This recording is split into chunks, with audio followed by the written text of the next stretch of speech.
Well folks, you must be getting fed up looking at my ugly mug, but I can't believe that. That is a seriously deep signal. It's a full pinpointer. It's 10-12 inches deep, and I've only went and got myself an absolutely massive silver coin. Look at the size of that. That is an absolute belter. Welcome back to the fields of Perthshire. Well, it's a bit blowy today, but thankfully, so far, no rain, but it is on the way. I think I've maybe got 3 hours, maybe 3.5 if I'm lucky. And I've come to a different field. That last field, I don't know if it's done. Sometimes you just get those days where you don't really get very much, and I thought, I'll give it a miss. This field here is available. It looks like it's planted, but it's not. This is actually just because it's been so mild. The barley seed has re-sown itself and has sprouted. But I'm hoping it's going to be relatively easy to detect through this. And the reason I've chose this field is because there is an old medieval fort on the edge of this field, which dates to around the time of the Norman conquest in England, which was 1066. I think the earliest record of the fort here was 1088, so about 20 years after the Norman conquest of England. So we've had some nice things off this field, off the neighbouring field in the past. Not really been lucky for me, but Martin and Fletch and also Pete have also had some nice things from the medieval period. So fingers crossed. It's going to be my day today. It certainly wasn't yesterday. A much quicker signal than the other day. Not the best of signals, to be honest. 70, 71. But we're going to give it a bash and find out. Okay, we're out in the first clod, so it's in the top 3 or 4 inches. Let's hope it's something good to get the juices flowing. Let's fix that angle. Doesn't look like it's been deep at all.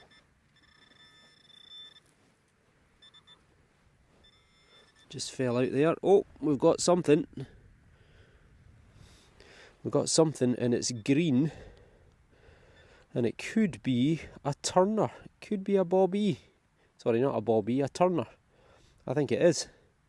Got a little imprint. So we're back to the 1600s again. Right, this is just going to need to just gently dry out. And if we're lucky, we might get a little bit of detail. I'm afraid it's disappointment. I can't really see any detail. I can make out that there's been a legend, there's been letters around the outside edge of the coin, but unfortunately it is toast. But because of its thinness, it's paper thin, the fact it's made of copper and its size, I can tell you absolutely without question that it is a turner, a Scottish copper 2p piece. It'll date sometime between probably James VI, who's also known as James I of England, so that would be 1567 to 1625, or it'll be his son, Charles I, 1625 to 49, or it will be his son, Charles II, which is 1660 to 1685. And there is a chance it could also be from the era of the Glorious Revolution, William and Mary, 1688 to 1702. But either way, it's at least 300 years old, and it could be over 400 years. But doesn't survive well in the soil.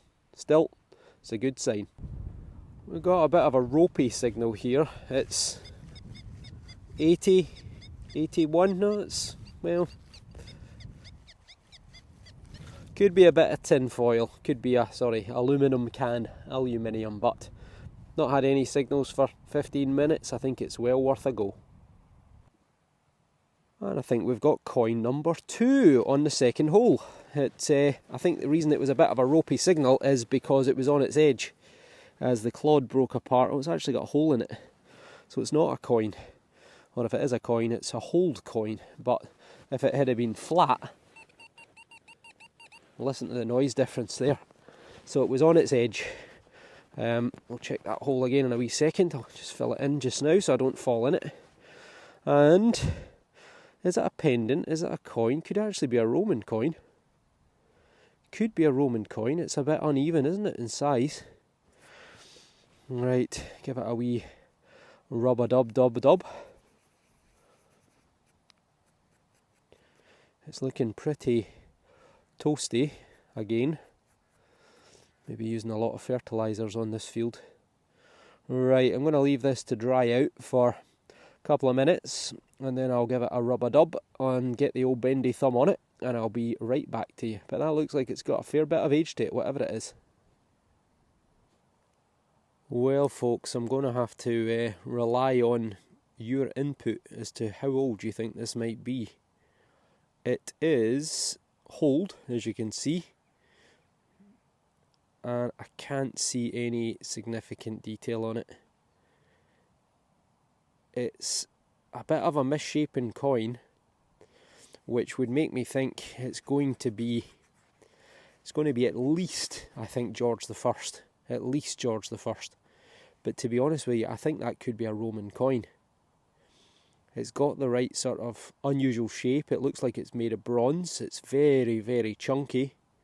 It's a bit sort of varying in thickness. But sadly, no detail. Now we have had some, left my pinpointer on. We have had some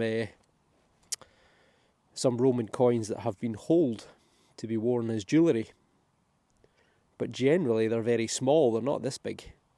That's more like a sort of an ass or a sestertius sort of size of coin. Normally it's the little 4th century ones that they use.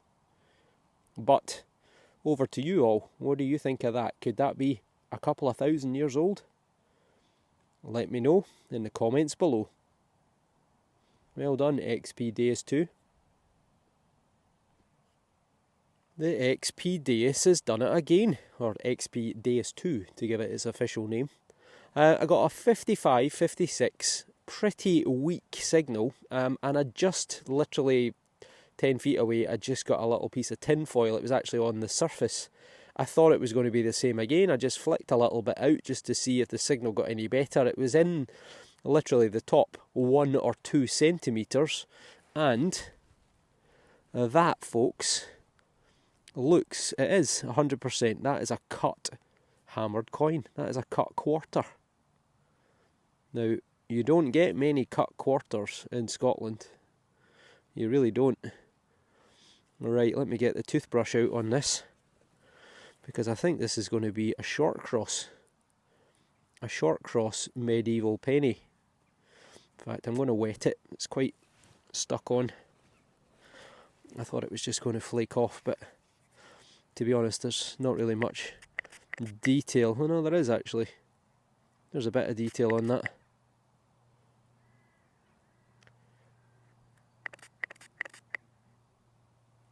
%. That is a hammered coin, albeit an incredibly small one. Right, I'm going to dry this off camera and get right back to you. Well done, XP Deus 2. Well, this is way beyond my level of expertise, really. I can tell you that it's a short cross penny. So there would have been obviously it would have been circular. This is 1/4 of the coin. You can just make out that inner circle, and that would have formed a circle in the centre with another around the outside edge where the legend would be, and within that inner circle is a cross, and the cross doesn't extend all the way to the edges of the coin. You can see it just stops at the inner circle, and that's why it's called a short cross, because the short crosses don't go outside that inner circle. Each quarter would contain a little pellet, which is these 4 little dots, and so it's a short cross penny. And on the other side there's actually a very, very clear 2 letters, an I and a C, and that, I believe, is Latin for Henricus. Now, short cross pennies, if I remember rightly, I think I got a cut half last year off a different field. But watching other people metal detecting, I'm pretty sure that they were the first medieval coinage in Britain. And they were used, or first mass produced, and they were used from around about 1180 until about 1250. And they were used by 3 different kings, Henry, Richard and John. And they all produced short cross pennies. I think the first version was called a Tealby penny. But sometime between 1180 and 1250, give or take. And because it says IC, it doesn't mean it's Henry. I'm led to believe that John and Richard both used the same type of coin die as Henry. So just because it says Henricus doesn't mean that it is actually Henry. And I think that little scroll there is either an ear or a lock of hair. But someone has cut the coin up. Because if you're buying something, it didn't cost a penny, well, you just cut a piece off. So you cut a quarter off, or an eighth off, or a half, to buy a loaf of bread or something cheap.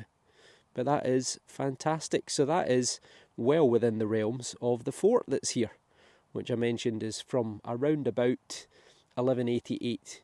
1088, not 1188. 1088, and this coin is from 1180 to 1250, give or take. So 100 odd years, give or take, after the fort first appears, which is tremendous. And the fort was here until the 1600s. So both coins, the 1600, well, potential James or Charles, along with this, are both contemporary of the Motte and Bailey fort that was here. Fantastic. We have another ear blower. Well, not another ear blower, because the last one was a tin can and I'm going to cut that out. But take my word for it, this is my second ear blower. 89.90. Within the realms of silver, I tell you. Right, maybe a Georgian penny, but let's give it a bash. Could be a tin can. I think we might actually have a spendable. We might have a spendable. Watch this hole. Are you watching this? Do you see it? Do you see it? Hopefully you see it. Right there. That is... oh, it's a threepence. It's another threepence. God, I seem to be on a roll with threepences at the moment. That is a 3 pence. That is... George, is it? George the 6th. Possibly. Yes, it is. George the 6th. Oop. Put it in the shot, might help. So yep, George the 6th, so it's going to be pre-1952, maybe around the Second World War era. 1943. 1943. Let's get the bendy thumb on it. Ooh. So, there we go. You can see his head looking to the left. George the 6th, by the grace of God, King of the Britons, Defender of the Faith, Emperor of India. On the back, 3 pence. You can see the thrifts, the sea thrifts, and 1943. So during World War II, just a year before D-Day, the American, British, Canadian, Australian, New Zealand, Polish, all types of allies all landing on the beaches of Normandy in 1944. So yeah, during the war years, wonder what people were thinking back then. But it's a coin and another coin, albeit fairly modern, but they all count. I tell you what, it's absolutely freezing today, freezing cold. I mean, okay, by other people's standards at the moment it's not that bad, but I mean it's about 5 or 6 degrees, which is 5, 10, 50, is that right? 5 degrees, double it, 10, and add 30, 40 Fahrenheit, give or take. But yeah, I wish I'd have worn more clothes. I didn't realise it was going to be quite as windy and quite as cold. But we've got an ear blower right here. 85. It's got to be a Victorian penny, surely. Surely.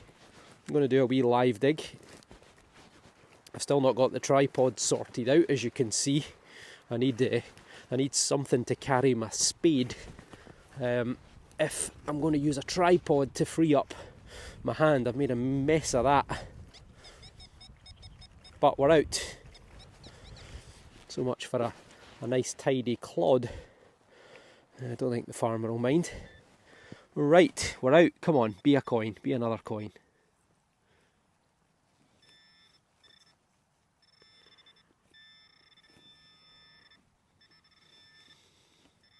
That is not a coin. Damn. Damn, damn, damn. It's another one of these funny little rectangular copper alloy things. They've got a hole in this end. I don't know what they are. Some sort of tractor related machinery. Well, this is the river today. 2 days after all that torrential rain, the river peaked. Well, pretty massive, to be honest. And in actual fact, it came right over this flood bank. And you can see all the debris, all the leaves, all here. And it actually came right out into this field. There's my metal detector. I'm just on the very edge of where the river came to. So pretty massive. I'll put a video up of just how big the river was, fairly close to here. I've got a little video on my phone. But I've got a weak signal over here. I'm going to go and give it a bash. I just thought I'd go and pop over and have a look at the river. Just to give you an idea of how bad the flooding was in Perthshire, this is how the river close to where I live looked after 2 days of non-stop rain. And there is no way that you were going to be able to cross that bridge. Well, my weak signal right there turned out to be a dreaded ring pool at depth. However, we've got a much better one right here. You can see the rain is on.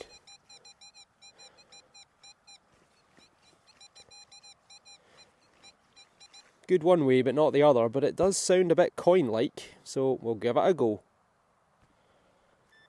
That's us out, not particularly deep, came out in the first 4 or 5 inches. Oh, we might have a coin. That is round and green. Ah, the imprint just fell off. There you go. Now that is a halfpenny, I think. Or is it a farthing? No, I think it's a halfpenny. It is. Yep, it's a halfpenny. So who is it? Victoria? No, it's you know who. Gorgeous George. Right, let me give this a wee rub up off camera and I'll get right back to you. Not surprisingly, George V puts in an appearance. George V, by the grace of God, King of the Britons, Defender of the Faith and Emperor of India. So what's it going to be, 1920s maybe? 1927. 9 years before his death, which was 1936. Some of you, if you're watching the Netflix programme, The Crown, he makes an appearance along with his wife, who was Mary of Teck. And it's, I think, the second or third programme within the current series that's just come out. And it covers the time of the Tsar Nicholas, and the murder of Tsar Nicholas and his wife and all their children who were killed. I think it was 1917, 1916, 1917, during the Russian Revolution. And yeah, they allegedly, old George here, George V, had the opportunity to rescue them and bring them back to Great Britain, but he decided not to, and they were murdered horrifically. And George V was cousin to Tsar Nicholas, and it took decades, 50 odd years, before the bodies were eventually recovered. And then there was always the missing princess, whose name escapes me, but her body was found relatively recently. But yeah, sad end to a dynasty. But still, it's been a while since I've had George V, It's probably been 3 digs without a George V, so nice to see you again. I was going to go down into the lower end of this field, however, I couldn't see from the top end. It's actually all still underwater. This is over the depth of my Wellington. I hadn't realised until I got close, which is a shame because most of the activity and most of the finds in this field come from the bottom end. But it's also the closest part of the field to the river, so I'm going to have to double back on myself. Thankfully the rain's gone off though, so let's see what else we can get. Well, we have got a 96-97, which is kind of faint. It could be small, it could be deep, but we'll take the top off and we'll see what happens. Well folks, you must be getting fed up looking at my ugly mug, but I can't believe that. That is a seriously deep signal. It's a full pinpointer. It's 10-12 inches deep, and I've only went and got myself an absolutely massive silver coin. Look at the size of that.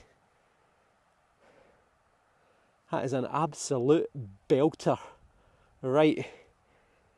Oh, unbelievable. Unbelievable. Couldn't believe it when I saw the edge of that come out. That is magnificent. Right. Let's give it a clean up and see who it is. Must be a crown. My God. Look at the size of that. I think it could be French. It looks like the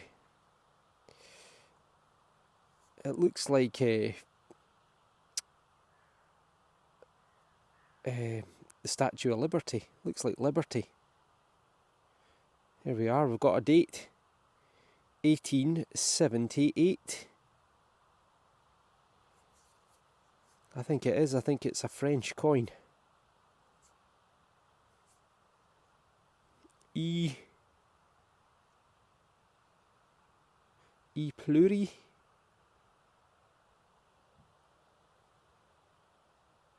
Pluribus unum. Whatever that means. E pluribus unum. 1878. Now this is the same field that Fletch got the Brazilian silver coin in. So what the hell was going on in this field? It looks like we were trading with Brazil and with France at the same time. Right, crack her open.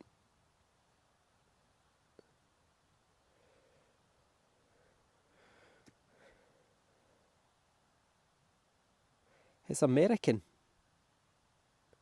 United States. In God we trust. It's an American coin. It's an American coin from 1878. In Perthshire.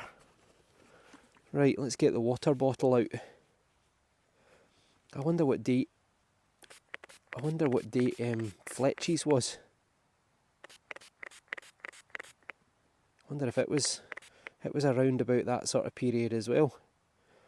1878. I'm sure it was around about Queen Victoria. I'm sure it was 1880 or something like that. His. Look at the size of that. That is an absolute whopper of a coin. And I'm assuming it's solid silver. It has to be solid silver. $1. United States of America, in God we trust. And there's the eagle with the arrows. It's a bit dented, it's a bit scratched, but so what? That is a full... Oh God, I've put more mud on it than I've got off it. That is a full silver dollar. Unbelievable. Unbelievable. This would have had to come by ship to get here. No aeroplanes back then. So this has travelled halfway across the world 140 odd years ago. Unbelievable. That's got to weigh an ounce. Has to weigh an ounce. It's got to be. And it must be solid silver. It's not tainted. Or it's hardly tainted. $1. Fantastic. Well, that was a deep signal. Look at the hole. Let me get my pinpointer just to show you how deep it was. Pinpointer is 8 inches to the signal. It came out right in the bottom. So yeah, it's going to be 10 inches anyway, I think. Unbelievable. Unbelievable. What a monster of a coin. Absolute beauty of a coin. I've had American coinage before, but not this old. Generally, Second World War period, probably from soldiers that have been here, 1940s, 1950s. But yeah, nothing from the 1800s, so that's a first. Well done to the XP Deus 2. The face of an incredibly happy man, because he has just found a massive silver coin. A massive silver coin. 2000 rice or rice. And then at the top here it says 1870, but on the other side it says 1889. And it's Petrus II DG, which I'm assuming means De Gracia. And the rest of it, we've got no idea. But look at the beard on him. And more importantly, look at the size of the coin. That must be the biggest silver coin that anyone I know has ever found. And that is massive. Now, with the power of Google, we've just gone online. This is from Brazil. How does a silver coin from Brazil, made in 1889, end up in Perthshire in Scotland? And it is solid silver. It weighs 25 grams or 26 grams, so it's almost 1 ounce. And it's minted in Brazil. That has got to be one of the weirdest things I've ever seen. 2000 reis from Brazil. So it's either come over in 1870 or it's come over in 1889 or thereafter. But how on earth does a coin like this end up next to a stream in Perthshire in Scotland? That has got to be the most bizarre thing I've ever seen. Well, Paul, well done, son. That is tremendous. Absolutely tremendous. That is the biggest silver coin I've ever seen. And it's from Brazil. That just makes absolutely no sense whatsoever. There must be a story behind it, but we might never find out what it is. Just about 10 feet away from the massive silver, we've got another screamer. 95. Another massive silver, fingers crossed. Nowhere near as deep this time, just came out in the top few inches. Oh, I think we have got a coin. I don't see silver though. That is a coin. I think that's going to be Georgian. I think I can see a head there looking to the right hand side. So I think it is George the Third potentially. Right, need to get this. Soil is so wet here because this part of the field was underwater a few days ago, so it's very, very clay, very boggy sort of ground. Right, I'll give this a wee dry out and then a rub-a-dub and I'll get right back to you. But another coin.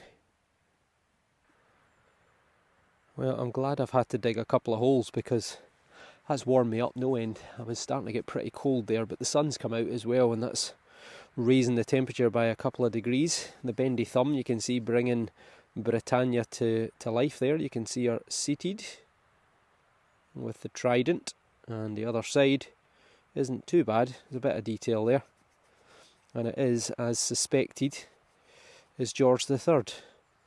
You can make out some of the letters, Georgius, Up here, a 111 Rex, George III King. And you can see his large potato head looking to the right hand side with his big nose, his big Roman nose, albeit he was technically Germanic in origin, with a tiny drop of Stuart blood in there somewhere.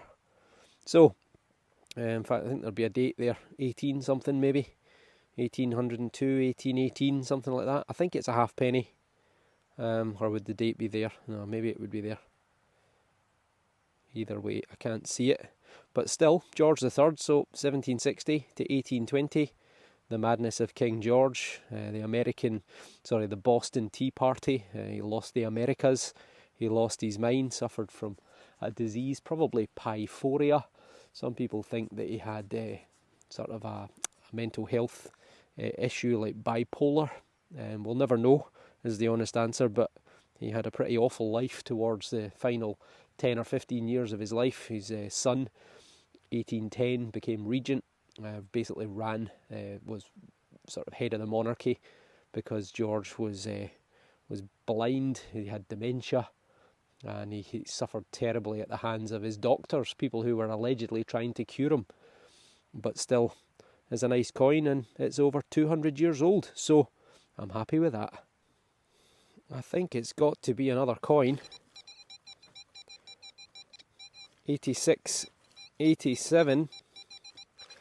I think it has to be a coin. I think when you hear the tone, you wonder why you thought other signals that weren't coins were coins, because I think the pitch is totally different. Here we go, this is when I embarrass myself, but we'll soon find out. I lost the signal for a second there because it was stuck to my spade, but it fell off somewhere about here, I think.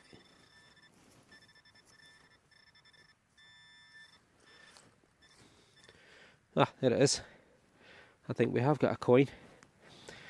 Oh, it's nice to have the sun out. God, what a difference it makes to the temperature. It seems to have doubled. So I think we've got a ship's halfpenny, which means it's probably, it's probably George VI, and it looks like it is. So give this a wee toothbrush, just to get the mud off. And we have 1949, just 3 years before his death. Give it a wee rub-a-dub. There we go. So George VI, by the grace of God, King of the Britons, defender of the faith. No Emperor of India, because India had gained its independence in 1947. But you can see it's a ship's halfpenny. You got that beautiful big sort of galleon there with the 3 big masts.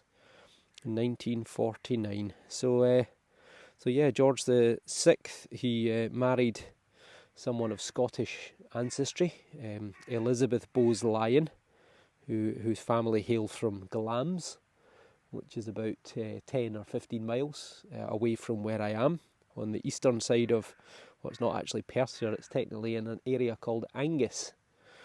Glamis, they've been at Glamis for over 800 years. And George VI obviously had his terrible stutter. Colin Firth played him in the movie. It's actually a pretty good movie. So yeah, can't be bad at all. Died in 1952 and was followed by his daughter, his oldest daughter, Elizabeth, named after her mother. And she ruled for the next 70 years, dying this year. Well, that was a pretty productive day. 7 1/4 coins. 1, 2, 3, 4, 5, 6 1/4. You might be asking, but John, where's the massive silver coin that you found? You're not going to believe it. I've lost it. I think I've dropped it. I think I've dropped it around about the hole where I found the George III, this one here. What an idiot. For some reason I forgot to bring my coin pod with me, and I was worried about it getting scratched in my pocket, so I put it in my finds pouch. And I think when I bent down to to dig out the George the Third. I think my finds pouch has gone at a right angle, and I think the coin's fallen out. Now I've gone back to the spot, and I can't find it. But what an idiot! What a total idiot! But I think I'll be able to find it. I've run out of time. I need to go home. I need to get back for the dog. So I know where it is. I'll be able to come back out tomorrow. Well, I don't know where it is. If I knew where it is, I'd have found it. But you know what I mean. I know roughly where it is, and it'll be lying on the top. So I mean, it's not going to be a difficult thing to spot. It's probably just nestling in between the barley stubble somewhere. But I'll find it. I've got a bearing of where I am. I've walked in a straight line, so easy enough to trace. But I'm short of time, so I don't think anyone's going to come across it by accident between now and tomorrow. So hopefully we'll get back to it tomorrow. But hope you enjoyed watching. If you don't already, hit the subscribe button. As I said before, something like 55-60% of people who watch my videos don't subscribe. Maybe they don't like my videos, but who knows. But anyway, besides the fantastic 1887 I think it was, silver American coin dollar that I found and I've now lost. I got a very nice George the Third, 1760 to 1820. I got a George the Sixth here and another George the Sixth here from the late 1940s and 1943. We got the George the Fifth from the 1920s. We got the 1600s coin, which is either James the Sixth, Charles the First, or Charles the Second. And then I think we've got two even older. We've got a cut quarter, which will be sometime between 1180 and 1250. And I think this is a Roman coin. The more I look at it, the more I think it's Roman.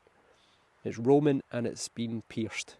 But I'd be interested to know your thoughts. So, 7 1/4 coins, albeit I've managed to lose one of them. But still, yeah, that's just the stupidity of me. So anyway, I'm sure it'll turn up. It's probably been in the ground for over 100 years, so I'm sure it's not going anywhere. But thank you all for watching, and we'll see you on the next dig.